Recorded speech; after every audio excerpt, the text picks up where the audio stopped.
හොඳයි විවර තුලින් අපි අදත් ඔබට යම් තොරතුරක් ගේන්න තමයි මේ උත්සාහ කරන්නේ. ඉතින් විශේෂයෙන්ම මේ වාසිදායක තත්වයක් බෝනස් බොල්ලෙත් එහෙම නැත්නම් ඉහළ බිල්පත් වෙනුවෙන් ප්‍රසාද දීමනාවක් ලැබෙන එකක් ගැන ආරංචියක් තමයි මේ කියන්න හදන්නේ. ඉතින් හදිසියෙම ආණ්ඩුවට යම් විදියකට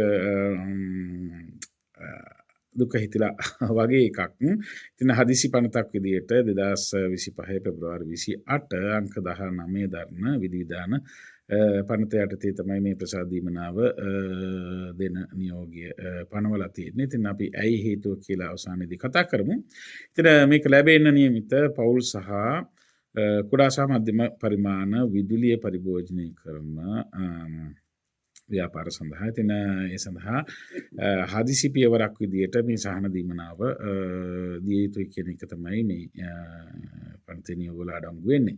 ඉතින් ඒකෙදි විශේෂයෙන්ම ඒ සඳහා මේ වෙනකොට යුරෝ බිලියන 3ක් වෙන් කරලා තිබෙනවා. ඉතින් මේ බිලියන 3න් 1.3ක මුදලක්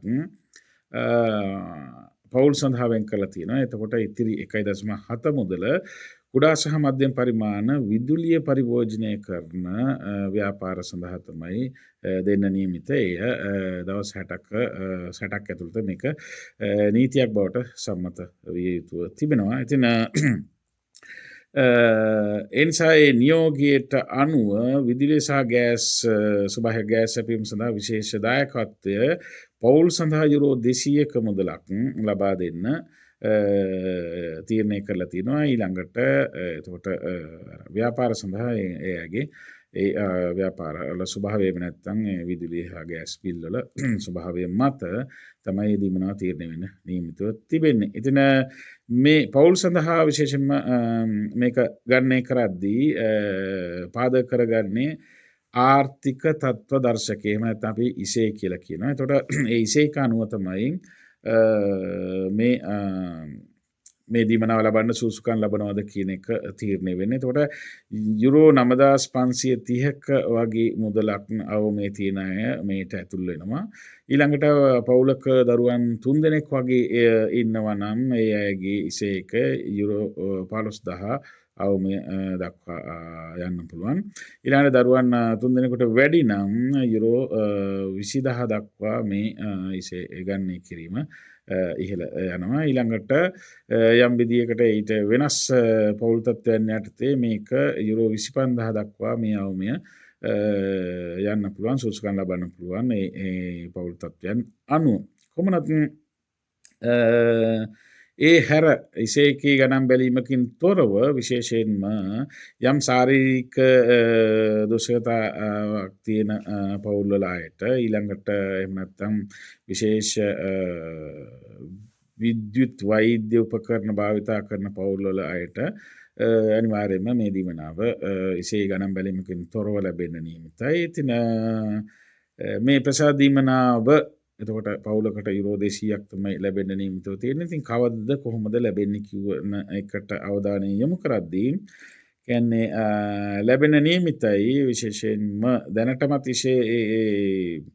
සකස් කරලා තියෙන අයට 2025 දෙවන කාර්තුවේ කියන්නේ අප්‍රේල් මේ ජූනි මාස 3 ඇතුළත මේ මුදල ලැබෙන්න නියමිතයි. ඊළඟට ඉසේ හදන අය කියන්නේ දැන්ට හදලා තියෙන අයට එහෙමයි සහ අලුතෙන් හදන අයට ඒ මොහොතේ ඉඳන් ඔවුන්ගේ ඒ අයිතිවාසිකම ලැබෙනවා. ඉතින් ඒක ගෙවන්නේ කොහොමද කියන කාරණයට අවධානය යොමු කරොත් එහෙම ඒක ස්වයංක්‍රීයව ගෙවන ක්‍රමයක් තමයි ඔවුන් යෝජනා කරලා තියෙන්නේ. එතකොට සමහරට ඔබේ බැංකු ගිණුමට ඔබ දන්නවා ඉසේ හදද්දි එහෙම ඔබේ බැංකු ගිණුමේ තත්ත්වයක් බලනවා. එතකොට ඒ තොරතුරුත් එක්ක බැංකු ගිණුමට යුරෝ 200 බොහෝ විට ලැබෙන්න පුළුවන්. එහෙම නැත්නම් වෙනත් විදියකට ඔබට ස්වයංක්‍රීයව ඒ බෝනස් එක එහෙම නැත්නම් ප්‍රසාද දීමනාව ලැබෙන තත්ත්වය තියෙනවා. ඒක වෙනම පැහැදිලි කිරීමක් නැහැ. ස්වයංක්‍රීයව ලැබෙන තත්ත්වය තමයි සටහන් කරලා තියෙන්නේ.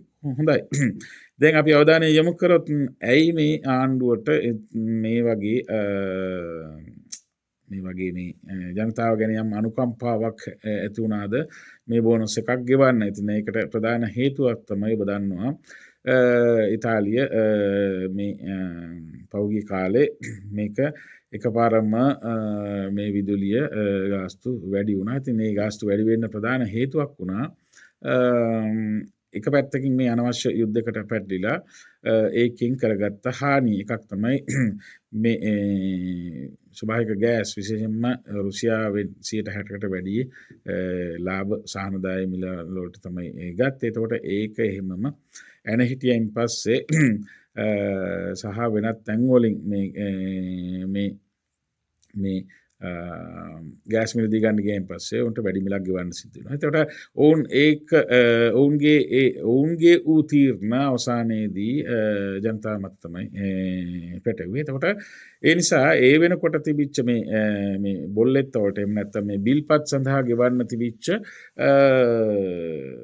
නියම වෙලා තිබිච්ච බදු මුදල් එහෙම නැත්නම් අපි කියනවා වැට් එක එහෙම නැත්නම් ඊවා එක 105 තිබුණේ ඒ වෙනකොට 105 ඉඳන් 122 දක්වා වැඩි කරා. එතකොට මෙන්න මේ වැඩි කරනකොට වුන් හිතුවේ නෑ මේක මේ සාමාන්‍ය පවුල් වලට මේ ආදායම් අඩු පවුල් වලට මේක දරා ගන්න බැරි ඉහළ යෑමක් සිද්ධ වෙනවා කියලා උන්ට ඒ වෙලාවේ හිතුන්නේ නැති වෙන්න පුළුවන්. ඉතින් නමුත් ඔවුන් ඒ වෙලාවේ හිතුවේ අනිවාර්යයෙන්ම ඔවුන්ට අවශ්‍ය මුදල් ලබා ගන්න. එතකොට ඒ ලබා ගන්න හොඳම විදිය තමයි සාමාන්‍ය ජනතාව මත බදු පටවන එක සහ එතෙක් පටවල තියෙන බදු වැඩි කිරීම හෝ අලුත් බදු